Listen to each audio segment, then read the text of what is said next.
안녕하세요. 한 주간 치과계의 핫한 뉴스를 모아서 전해드리는 주간 핫식스입니다. 8월 둘째 주 일요 핫식스 시작하겠습니다. 건강보험심사평가원이 발간한 2021년 손에 잡히는 의료심사평가 길잡이에 따르면 치과 병의원의 수도권 쏠림 현상이 해를 거듭할수록 심화하는 것으로 나타났습니다. 특히 전국 치과 병의원의 약 50%가 서울과 경기에 밀집된 가운데 부산, 인천, 경남, 대구 순으로 확인됨에 따라 지역 간 격차가 큰 것으로 집계됐습니다. 인력 현황도 눈길을 끌었습니다. 지난해 치과 병의원에 근무한 치과의사는 총 25,728명인 가운데 치과위생사는 해마다 증가세를 보인 것으로 조사됐습니다. 심평원은 이원 자료집은 주요 통계 정보를 수록해 기관 현황과 심사평가 실적을 손쉽게 파악하고자 발간한 책자라며 활용을 당부했습니다. 취업 박태근 협회장이 지난 8일 헌법재판소 정문 앞에서 정부의 비급여 통제 정책에 반대하는 1인 시위에 나섰습니다. 박 협회장은 과잉 경쟁 초래, 동네 치과 죽이는 악법이라는 피켓을 들고 정부 정책의 전향적 개선을 촉구했습니다. 박 협회장은 더운 날씨에도 불구하고 비급여 통제 정책 개선을 위해 고생하는 임원들에게 감사하다고 말했습니다. 오남식 신임통합치과학회 회장이 취업 박태근 협회장을 만나 통합치의학과 수련기회 확대를 위한 노력을 요청했습니다. 이에 박 협회장은 통합치의학과 수련기회 확대 필요성에 대해 공감하며 수련기관 지정 기준을 3개 과목으로 축소하는 방안을 추진해보겠다고 밝혔습니다. 이번 간담회에서 양측은 최근 마무리된 통합치의학과 경과 조치에 대한 의견도 나눴습니다.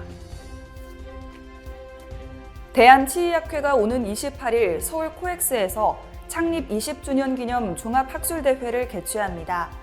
이번 학술대회에서는 구강정책 및 R&D 과정 전문가를 연자로 초빙해 구강보건사업의 미래 방향에 대해 공유할 예정입니다. 또한 치의학회 중점 사업 중 하나인 치의학 학술지, 치의학 용어에 대한 심포지엄도 예정돼 있습니다. 임플란트 수술 후 이식체가 탈락한 A씨에게 병원 측에서 소비자 부주의라며 보상을 거부하고 있는 가운데 한국소비자원이 재시술을 요구할 수 있다고 제언했습니다. 소비자원은 이 사례의 경우 시술 7개월 만에 이식체가 탈락돼 병원 측에 재시술을 요구할 수 있으며 1년 내에 또다시 이식체가 탈락될 경우 치료비 전액 환급을 요구할 수 있다고 설명했습니다. 한국의료기기산업협회가 발간한 연감에 따르면 지난해 국내 의료기기 생산 규모는 12조 8,831억 원으로 전년 대비 27.1% 증가한 것으로 나타났습니다. 특히 치과용 임플란트도 전년 대비 45.7% 증가하며 1조 9,966억 원을 기록해 생산 실적 2위를 차지했습니다. 협회는 임플란트 시술에 대한 건강보험 확대가 치과용 임플란트 생산 시장이 지속적으로 성장하는 주요 원인 중 하나로 분석됐다고 강조했습니다. 대놀뉴스는 치과인 여러분의 제보를 기다립니다. 경조사, 인사동정, 봉사활동, 각종 행사 소식 등 치과계에 공유할 어떤 소식도 좋습니다. 화면에 보이는 이메일이나 전화로 제보해 주시면 대놀뉴스에 반영 가능하고 우수 제보자에겐 소정의 상품도 드리겠습니다. 이상으로 대놀뉴스를 마칩니다. 고맙습니다. 곰탕은 8,000원. 특곰탕은 10,000원? 특곰탕은 뭐가 다른겨? 뭐가 달라서 다르겠쥬. 임플란트 하면 좋은겨? 뭐가 달라도 다르겠죠.